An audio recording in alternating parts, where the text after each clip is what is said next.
How's it going, guys? Welcome in here to Kurt Magoosh and Slaughterhouse Sports. I really appreciate everybody, just watching the videos and things of that nature, and I hope that everybody's had a really good Labor Day.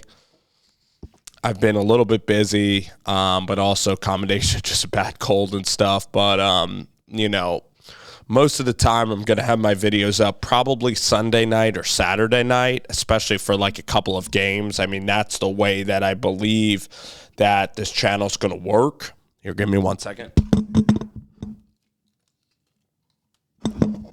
So,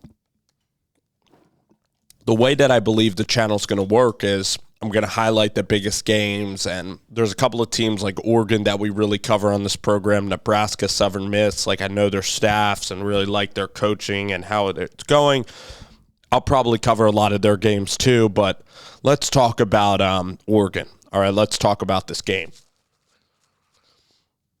I'm going to say I was completely wrong on this game. There's no excuse about it. Sometimes you're going to be wrong on a game, and I mean, first games are tough for anybody because, it's Dan Lanning and, I watch all of the interviews and all the coaches and what Wilson Love's done with that staff, and just so excited about, the guys coming out there and playing in Athens. And I looked at Stetson Bennett, who's 5'9", who in every close game last year was really shaky. I mean, in that Alabama game, he made a lot of mistakes in the SEC championship.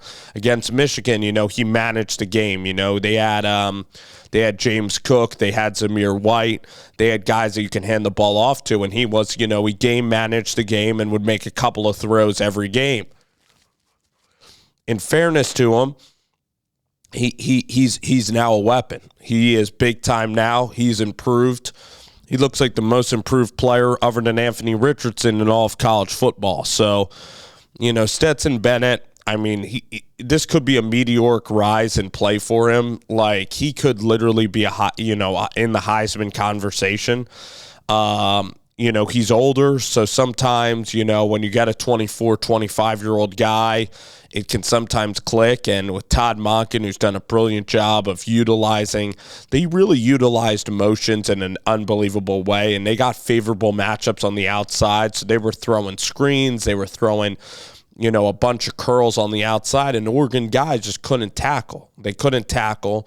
The Georgia guys were a lot faster, a lot more physical, and even Stetson Bennett, when he was playing against Justin Flo and these other guys, he was even faster, Stetson Bennett, than Oregon's defenders were.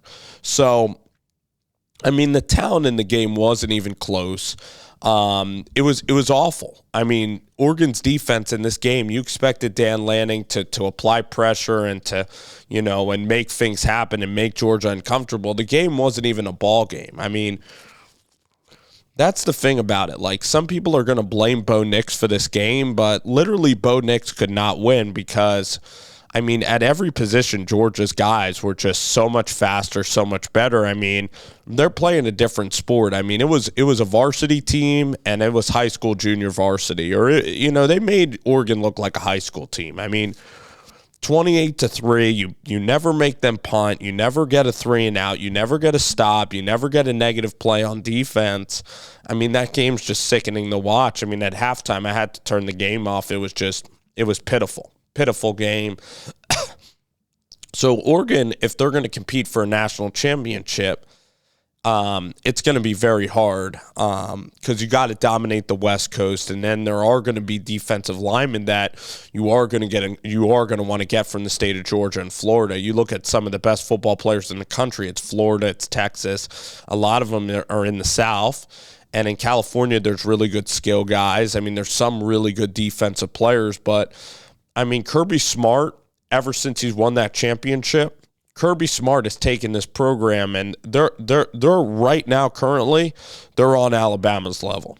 I think if Georgia were to play Clemson this year, I think Georgia would beat Clemson just like they did last year.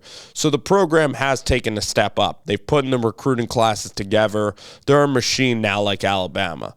You look at that hire, I mean, they got rid of Mark Richt to hire Kirby Smart. Kirby Smart's just a much better recruiter. Kirby Smart, I mean, he's one of the best coaches in all of college football.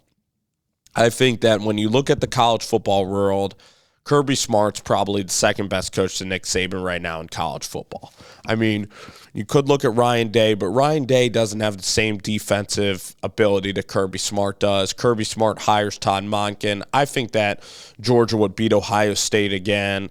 I think that Georgia is also more talented than Clemson, like I talked about. So, I mean, Kirby Smart is just, knock on wood for everything to go smoothly at Georgia. He could be, the next, he could be a guy that's the next in line to Nick Saban that really could carry the torch of college football. That's how great Kirby Smart really is. I mean, that thing is rolling. That thing is a damn machine at the University of Georgia, man.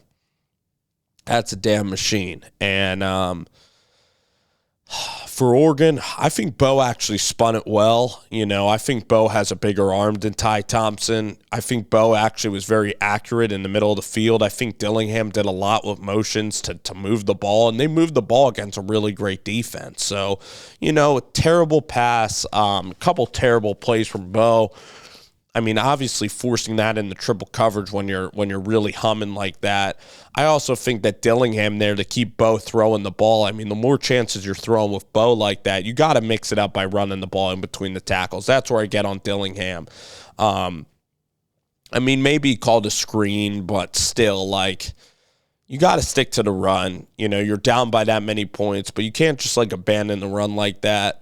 So Dillingham also, by having Bo throw that much, you think that Bo's just magically not going to make mistakes. And then Bo Nix, you're throwing a one-on-one ball against a great defender. It just was such an unnecessary play. You don't need to go deep against Georgia's DBs can pick you off. And the bottom line is, I mean, when your defense literally is just getting outclassed and makes you look like a high school team against a college team, and you can't stop Brock Bowers, you can't tackle them in space. I mean, the middle of the D-line actually hung up all right. Christian Gonzalez actually had a brilliant tackle that prevented a touchdown. So there are, as crazy as it sounds, there were some really athletic plays by Oregon in this game. And in the Pac-12 hierarchy, I mean, they should go on to beat Eastern Washington, and they should go on to beat these teams. I just thought the game would be very close. I thought Oregon was on Georgia's level. I thought Oregon would win the game. So that's how wrong I was. I'll admit when I'm damn wrong on a pick, and when I'm right on a pick, I'm not really gonna boast all that much that I was right. I mean, the sport now, the parity in the sport, it is what it is with college football. I mean, you can expand the playoff, and it is going to make it tougher, I guess, for Georgia and Alabama to get back to the championship game. But, what was it, 2018 they played in the championship, 2022 they played in the championship, 23 they're going to play in the championship again. I mean, Ohio State, you saw Ohio State's defense looked better against, but Notre Dame's offense is not very good. But Notre Dame shut down Ohio State offense, and I don't think that Notre Dame could shut down. Could Notre Dame shut down Georgia's offense? I don't think so. I think that would be a track meet. So it's clearly a two-horse race right now in college football. I mean, all the other teams that play college football, there's a different league. You call them the elite tier and then the rest of college football. All right, because your sixth best team in the country might be Notre Dame, Oklahoma. And they play, Oklahoma's going to play Texas, and Oklahoma can lose to Oklahoma State. Oklahoma, when you're outside of the elite tier, you can be beaten. You can be beaten when you're outside of Georgia, Alabama, and I'll put Ohio State. Ohio State's a distant third in the tier, but they're still in the elite tier. I mean, that's the thing, and I don't like watching those elite tier teams. I'd rather watch a Virginia Tech. I'd rather watch a Kansas play a West Virginia, because those are competitive games. And those things swing in terms of the conference, in terms of who's going 9-3, who's going 7-5. Those things are really up for interpretation in the league. That Utah-Florida game was played by two very good college football teams that are ranked probably in the top 17 in the country, and that was a compelling, great watch. But when you watch Alabama, when you watch Georgia, those games are over in the first quarter. I mean, you pay money to see NFL players, but it's just a different level. Florida State, LSU. So that's the thing really about college football.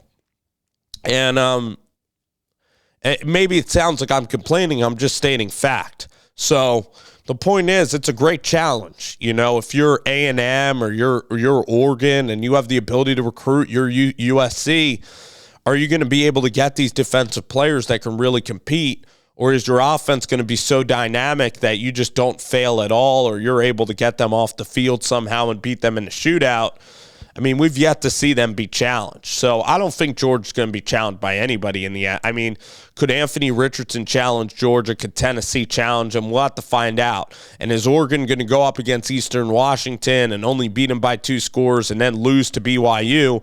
So maybe we find out Oregon's not that good, but I doubt it. I think that Georgia is just that freaking good. I think Alabama and Georgia are the class. They're in the elite class, and it's fine. You know, that's reality, and you know, you got to beat the best. Like, you shouldn't make excuses. You got to go back to the drawing board. Even though they might get better talent and they develop the talent, it's still coaching. You know, you get talent, but you have to put a roster together.